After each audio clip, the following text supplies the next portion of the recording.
Now this is the original talk which I have to give, that is a 3D strain echocardiography, whether it is a hope or hype. This is a comparison between 2D and 3D.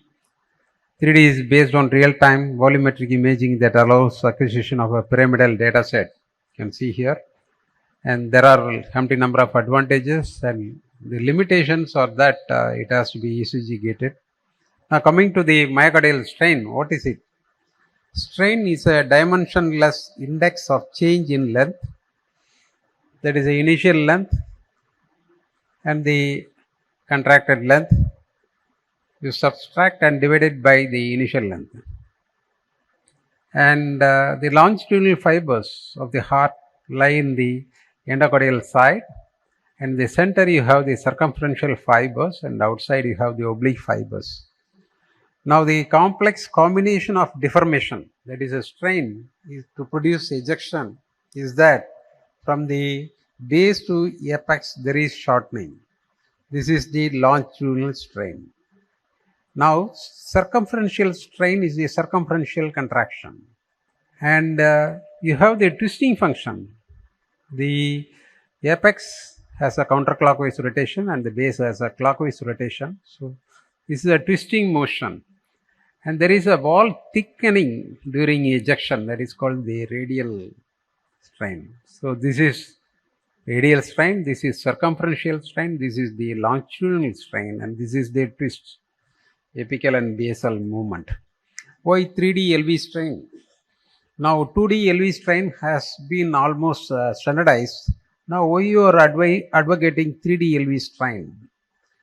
It is because 2D strain requires acquisition in multiple 2D images, and there is off-axis movement of the speckle which is being followed by the,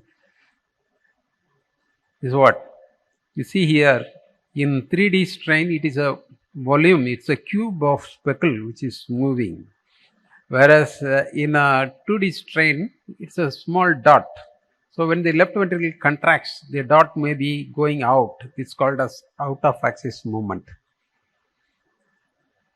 So they were saying that normal myocardial strain values were not allowed, were not obtained for the 3D. Now that has also been obtained. 3D GLS again ranges from -18 to -20, and global circumferential strain GCS is -20 to -22, GRS is more than +40, and the peak torsion is 7.7. So this is the calculation of the 3D GLS. First is acquire multi-gated images from the left ventricular apex. Now this is possible with a single beat with a frame rate of 42 per second. This is possible with a single beat with the current equipment. The latest equipment do not require the multi-gated images. And then second point is identification of the left ventricular myocardium and left ventricular mass. Unlike the calculation of ejection fraction, left ventricular mass requires plotting of this epicardial border. So you have to be careful in this. Third step is speckle tracking is done, and the results are displayed as strain curves from different segments. The bullseye plots are available for the GLS, GCS, GAS and GRS. GAS is area strain. Now in addition, left ventricular deformation images as viewed from the LV apex can be plotted up as left ventricular twist and torsion. Twist degrees. This is a longitudinal strain. All these things are available now with a simple click a button. And there was a statement that there is no alignment between the various vendors. Now by international alignment by the European Society of Cardiology, they have met and they conducted a combined test with the GE software, TomTech software and Canon software. And these are the comparable results, comparing the GE version with the TomTech and Toshiba. And there was complete reliance in GCS calculation and GRS, whereas there was some deviation in the uh, Tomtech software in the GLS calcification. This is the LV function assessment for 3D echo is twofold. One is calculation of the left ventricular ejection fraction. Second is calculation of global longitudinal strain, GLS. This can identify subclinical left ventricular dysfunction before left ventricular ejection fraction declines. That is the most important advancement which is available with this. And secondly, in patients who have geometrical dependent problems like extensive wall motion abnormality, left bundle branch block, 3D imaging with the 3D strain is very much helpful. And when there is only minor change, as happens with oncology patients who take anti-cancer drugs, this strain helps. This is what I was telling you, the advantages of 3D strain. This is one single beat acquisition, and the temporal resolution is around 30 to 40. And area strain is possible in this, whereas in 2D strain you don't have area strain. And the bullseye map is dynamic, whereas in 2D strain it is only static. And the global strain calculations are simultaneous in all segments, whereas it is non-simultaneous. Radial strain is calculated from area strain.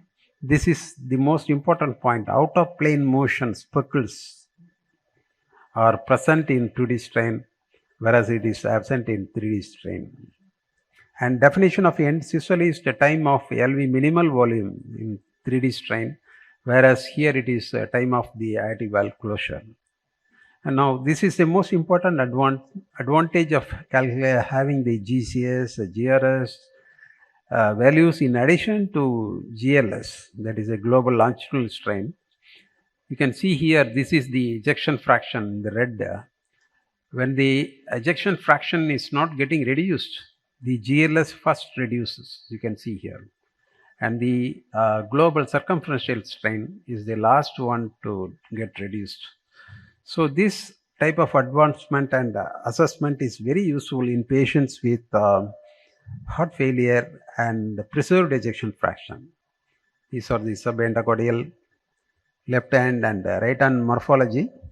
So whenever there is a problem, first thing to get affected is the global longitudinal strain which comes there. Now this is the temporal sequence of the twist degrees regarding the apex as well as base rotation. This is a normal heart and the DCM. You can see in DCM you don't have any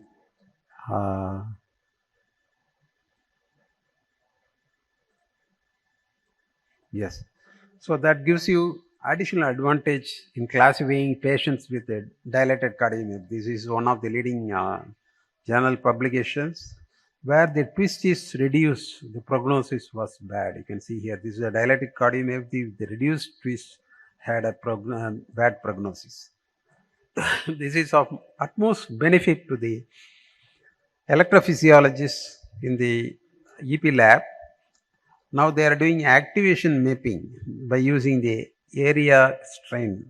The earliest activation and the last point of activation helps them in ablation studies. Now these are some of the studies which are come up using the 3D strain and using various vendor options. Now you can see here 3D GLS were significantly associated with outcomes, and 3D GLS was strongest predictor of cardiovascular mortality. This is one of the studies which has come. Of course, the number is around 416 patients.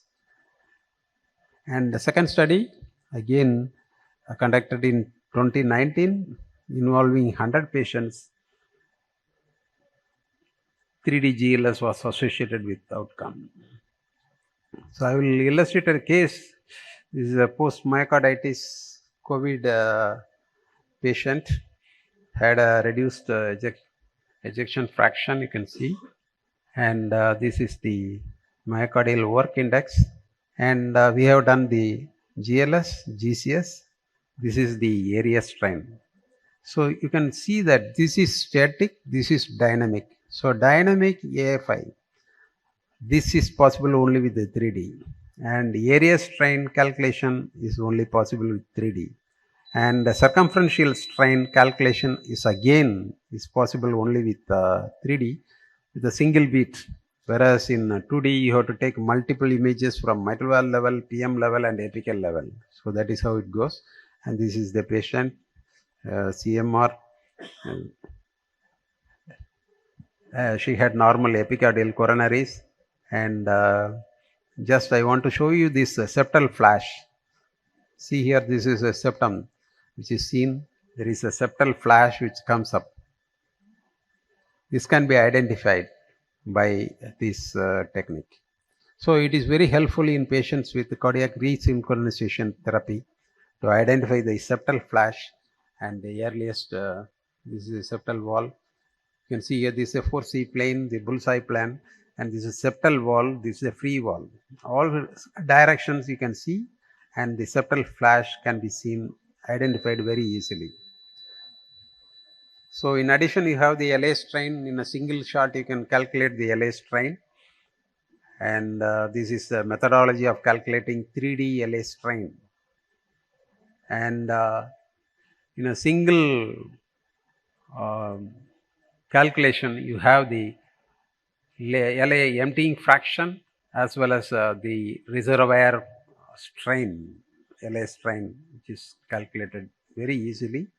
And LA strain is affected more easily and can be used for prognostication. Normal LA strain is more than 35%, and when there is heart failure, you have reduction to minus 19 to 24, and then finally it gets reduced to more than minus 19. So this is normal LA strain pattern. This is in patients with grade 1 diastolic dysfunction, it is around 33, and in grade 2 diastolic dysfunction, LA strain is 24, and grade 3 it is less than 10%. So again, RV strain was illustrated by our friend. This is in some of the cases, this is in patients with amyloidosis. You can see here, this is the cherry on top of ice appearance. This is a dynamic appearance you have. It's a 3D strain. That is cardiac amyloid. This is the patient with the LBB, this is another case of LBB. And this is a case of inferior wall infarction, again strain. So I conclude by saying that 3D strain is very useful technique. In addition to your 3D LV function, 3D calculation of 3D GLS, 3D GCS, GAS, and radial strain, as well as the twist mechanisms are possible, and they have prognostic implications. Thank you very much.